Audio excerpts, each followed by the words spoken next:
Another question from You're Tremendous. He says, have you done any wedding shows before? Yes, I have. If you haven't done one, what I recommend you do is without like go to one as a spectator. Go there to take notes. Go there, buy a ticket, whatever you gotta do, sign up, whatever, go there. But if you go there, you just want to go there for that recon. Kind of see, okay, how many DJs there are, what DJs, like what are they bringing, what are they not bringing, things like that. So once you go there and kind of like get a lay of the land and find out, okay, what do you need to bring? Obviously, you want to have business cards or something, some way to, people's going to ask you, for like information, stuff like that. I found it easier to do like have like QR codes. I use Popple.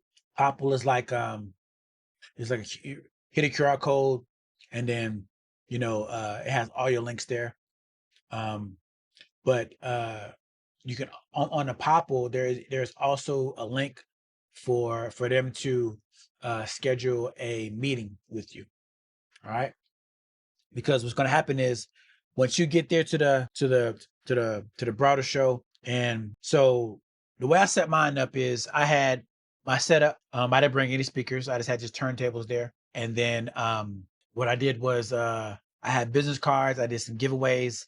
I went to Amazon, got like some headphones, like $10.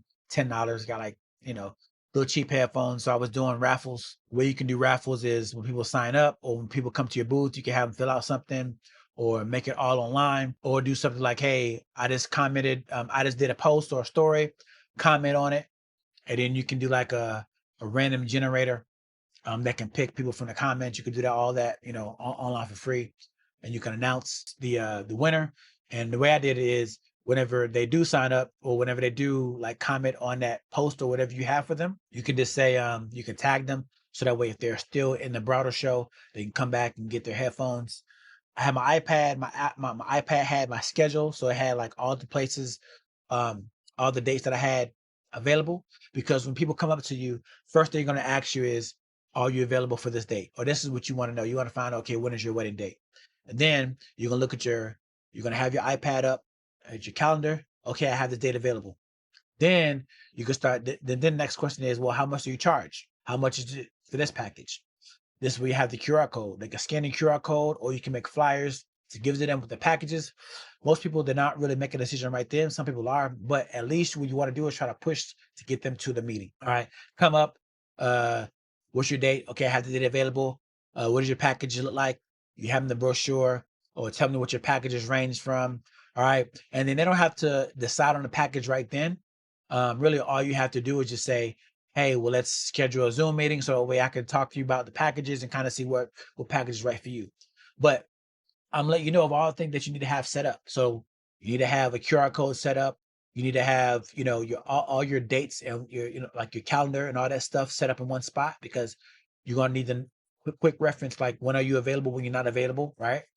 And then you want to have like your Calendly or something set up to where like when people are there and they are interested, but you want to them to set a meeting with you. You want to have that capability like Zoom or whatever you use. You want to have that coming into that broader party, because that is what you want to do. You want to figure out if you're available or not.